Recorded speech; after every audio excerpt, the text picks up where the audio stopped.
Om Asatoma Sadgamaya Tamasoma Jyotirgamaya Mrityorma Amritam Gamaya Om Shanti Shanti Shanti. There is a lot of interest on the science of happiness, and it is being introduced in various places. That is why we are producing this series on giving you a lot of information on the science of happiness according to Yoga and Vedanta. I hope this entire series of videos will be helpful to both students and faculty members, and all, of course, all who are interested in getting happiness. So here, I would like to just point out to a few things before we proceed. One thing is, when we try to study happiness as a science, it is beyond logical comprehension, but we all know it is a subjective experience. And at the same time, in our own life, we can see that there are different levels of happiness, different degrees of happiness along those levels. And we have also seen that usually spiritually, from the spiritual standpoint, spiritual happiness is considered superlative, something transcendental, and it is supposed to give the highest joy, because we see this kind of ecstasy in the lives of spiritual personalities. So then what is the entire range of happiness available to us? What are the reaches of higher awareness available to us? All this will be under observation in this series.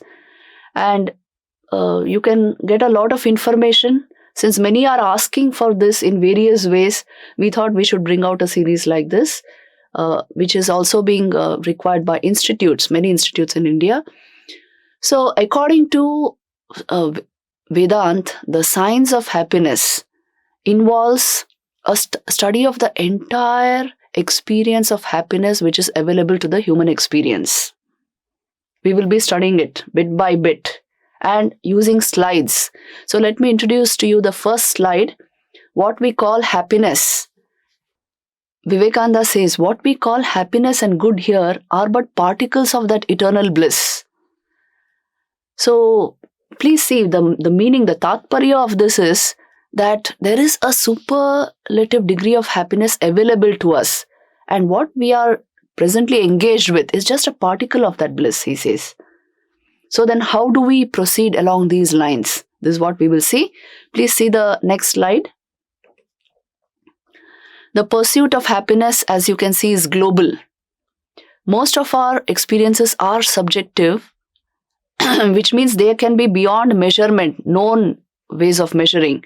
But that does not mean they are beyond comprehension, isn't it? Because we have some substantial experience of happiness that we aim at happiness.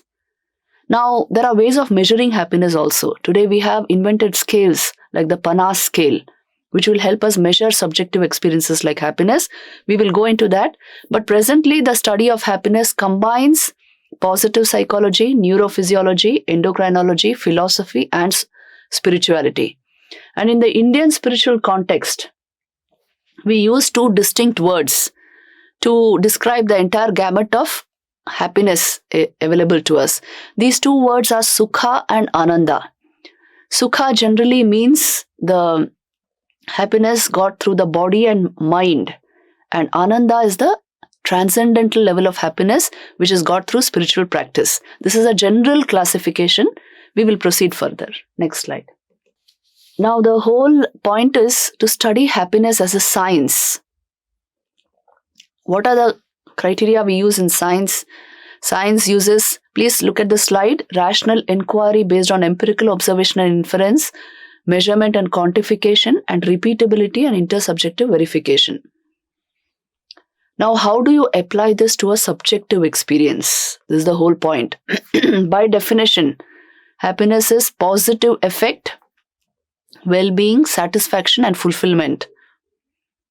How do we apply these criteria of science to this definition? Let us understand this much for the present. What is considered logically comprehensible in science, that is considered true. But what is logically incomprehensible, it does not mean that is false.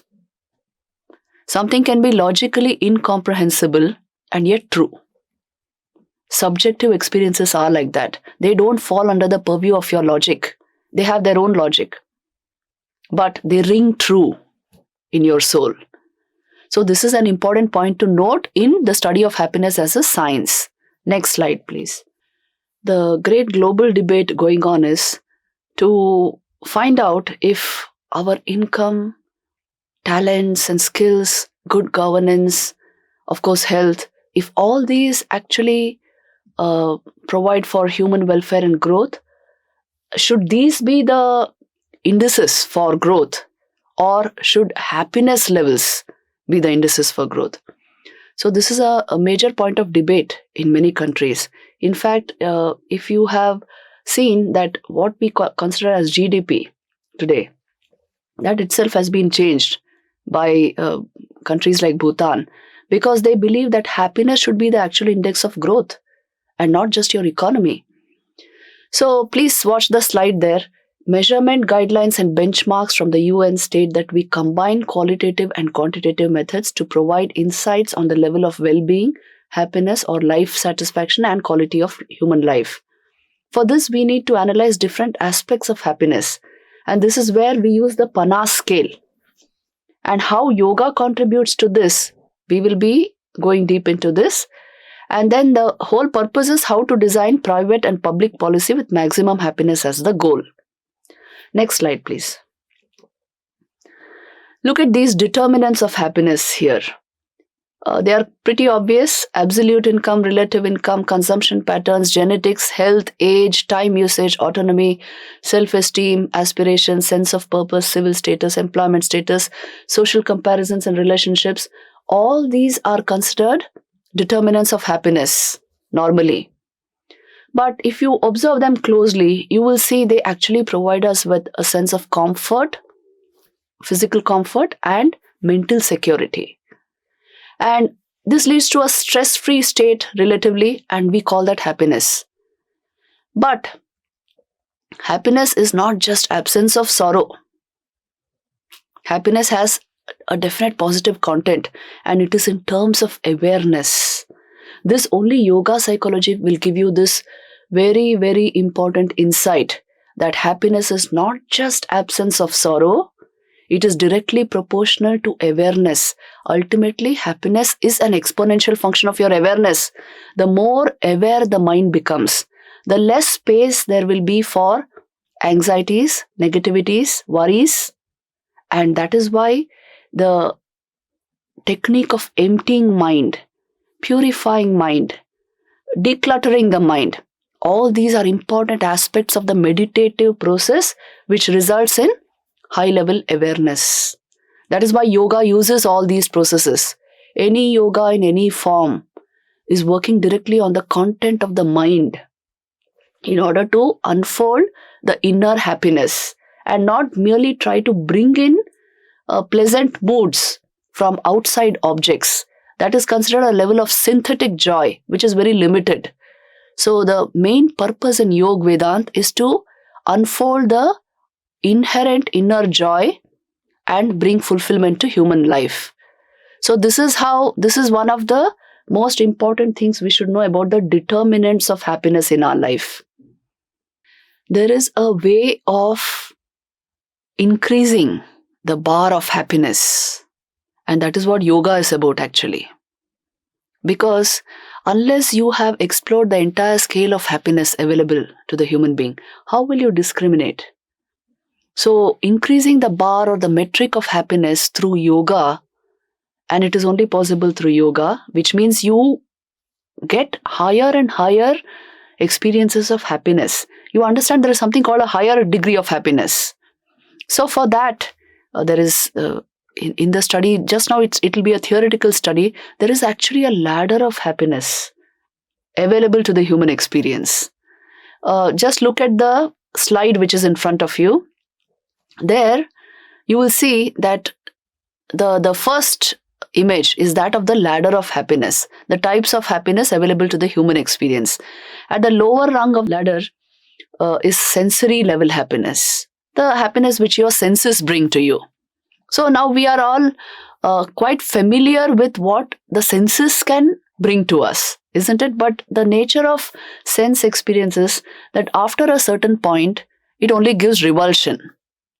It is the nature of every sensory experience to give you a sense of revulsion after a certain point. So if you indulge in something beyond a certain point, it will actually create frustration in your life. So this is the first rung of the ladder, sensory experience. Then you have the thought and emotional level. Good thoughts and high level engagement into something, creative thinking, all of this, the beautiful emotions in our minds, all of this gives us a certain degree of happiness. So this is the next rung of the ladder. The rung after that is deep level intellectual activity, which causes absorption or flow. So this level of engagement will spontaneously bring a high degree of happiness into our lives. So this is the next rung of the ladder. Beyond this are the levels of service. See, trying to make somebody happy somewhere can gladden your whole entire system because it gives you a sense of contribution and it is itself deeply engaging. So the happiness of service is beyond the happiness of mere intellectual engagement. Finally, you have the spiritual level of happiness, which is the happiness born of meditation. The whole problem in normal life, ordinary life, is we get stuck at one particular rung of the ladder and we try to optimize happiness there. The idea in yoga is you have to climb the ladder of happiness. Just optimizing it at a particular rung by collecting more objects, like for example, sensory happiness. Just by collecting more objects, you cannot optimize happiness there. It is only by moving to the next rung of the ladder that you can optimize happiness. There is a way of raising the metric or bar of happiness, and that is through yoga. You can see clearly in the image which we have put there, 4 rungs of the ladder of happiness have been described. The sensory level happiness, which forms the first rung of the ladder, then the happiness born of thought and emotion, then the happiness born of deep intellectual engagement, the happiness born of service is there after that, and all the levels have not been depicted, but at least the general levels have been depicted. And then you have the highest level of the happiness born of meditation. It's a transcendental kind of joy. Now, sensory happiness has this nature that beyond a certain point, it only causes revulsion. You can't indulge beyond a certain point, and that point is very limited. And as a result, trying to maximize happiness or optimize happiness only at the first rung of the ladder will lead to depression. This is to be understood by oneself. And that is why the way given by yoga is to climb the ladder of happiness. See, the happiness which we get by engaging in deep level thought, creativity, or very beautiful feelings, that is much higher. It's a higher rung of the ladder. And beyond that is deep level intellectual engagement, what is called flow. So this kind of engagement naturally produces a whole amount of joy. And any number of experiments have been carried out to show that service activities give a sense of contributiveness, and that produces a lot of happiness in the system. So the joy born of service is even greater than the intellectual absorption. And of course, spiritual happiness, transcendental joy of meditation, that is the highest rung of the ladder. So what yoga psychology tells us is you have to climb this ladder of happiness in order to taste the higher levels of happiness and not try to maximize, optimize happiness at one particular rung of the ladder. Please try and find out if this is true or not of human life. And yoga also tells us that the evolutionary ladder is inbuilt in our central nervous system and brain.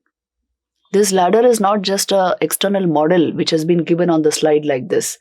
It is actually inbuilt within you. And yoga is meant to generate altered states of awareness which generate higher happiness. That is the purpose of yoga. So climbing this evolutionary ladder through the practices of yoga, through the practice of meditation, discovering higher and higher levels of happiness, this is the way to raise the bar of happiness in human life. If we don't have the maturity to understand this much, then we will waste our life in chasing joys in objects which are only external to us. So that is why exploration of this ladder of happiness and understanding how the ladder is functioning within our own system and getting initiated into any practice of yoga, whether it is through a mantra, whether it is through some worship form. So this is very important in order to raise the metric of happiness. And that is why I have put another image there. Please watch the slide. That is an image of the Shat Chakras in the human body. They clearly show that they are those junction points where awareness can unfold to higher and higher levels. So if the vital energy is concentrated only on the lower chakras, it results only in sensory level, sensual joy. When vital energy is systematically raised, it leads to the higher spiritual unfoldment. In this video, we are just going to discuss the equations of happiness according to positive psychology and yoga psychology. So these are few facts important for us to understand. Martin Seligman gave us this very important equation. Please look at the slide. H is equal to P plus E plus M, where P is pleasure, E is engagement, and M is meaning. However, it is everybody's experience, and as Seligman also quickly found, P is far lesser than M, which is far lesser than meaning. Which means if you have a good level of engagement in your life, intellectual absorption in your life, then pleasure will not mean anything much to you. And if you have deep meaning to whatever you are doing in life, even engagement as a means to happiness will not be required. You can do away with both pleasure and engagement. So meaning is central to human life. If you are doing something deeply meaningful, contributive, substantially important, then you don't need any other means for happiness. So once this understanding came, then next in positive psychology was developed the theory of PERMA, which means there are 5 factors responsible for happiness. In PERMA, you have P for positive emotion. Please see, it's not pleasure, it's positive emotion. E is for engagement, R is for relationships, M is for meaning, and A is for achievement.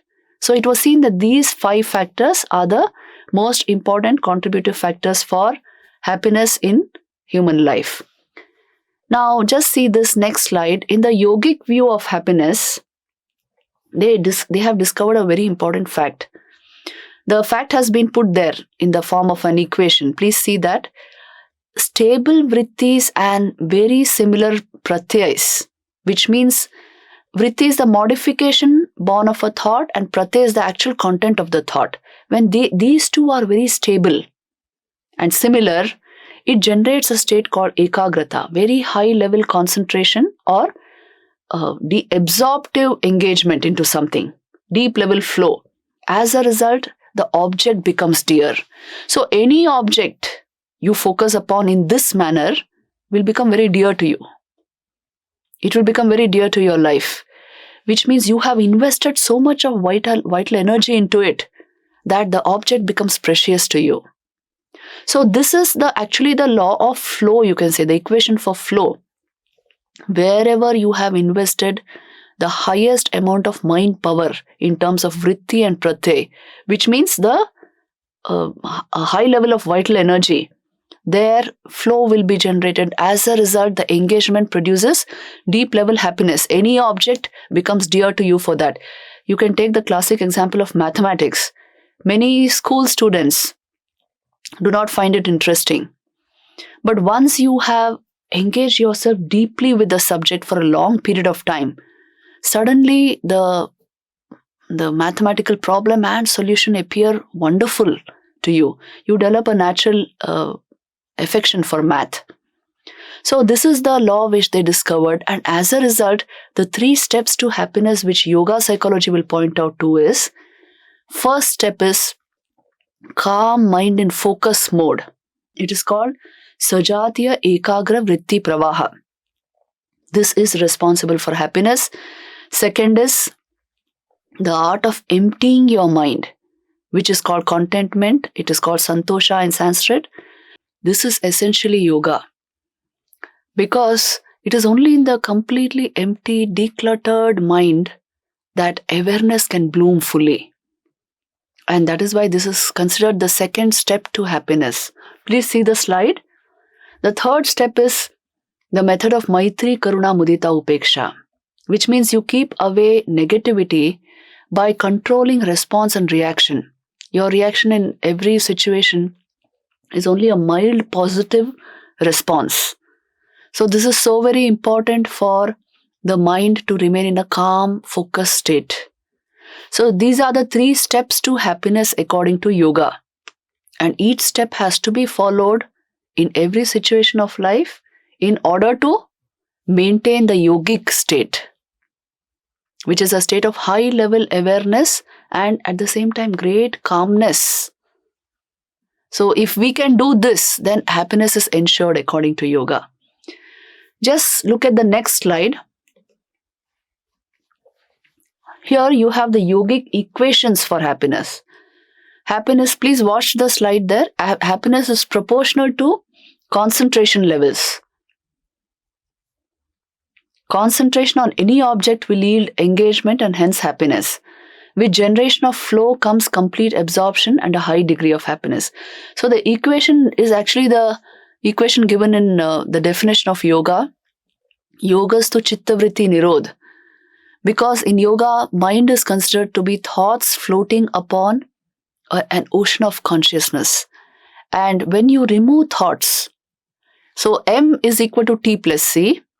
So C should be equal to M minus T, which is yoga. When you remove thoughts, you have consciousness. When you remove thoughts from the mind, consciousness should be left over, for the simple reason that in a yogic state, if you remove thoughts from the mind, it gets filled with awareness. That is why all the preconditions of yoga, that is why the actual meditative practice to achieve this state. So this is chitta vritti nirodh. To what effect? That you are successful in removing thoughts and remaining over as pure awareness. And happiness is directly proportional to awareness generated in the empty mind. So this is the yogic equation for happiness. Once we understand this, we will understand the validity, the importance of yoga in our lives. If you want to manufacture higher levels of happiness, well, the tamasic way to do that would be to collect objects and try to somehow extract a little happiness from them. But the sattvic mind will tell you the way to higher happiness is to generate the right state of mind, because happiness is a state of your mind. And that is by emptying mind and allowing awareness to manifest to the highest possible extent. Let us try to understand this equation. Om Shanti Shanti Shanti.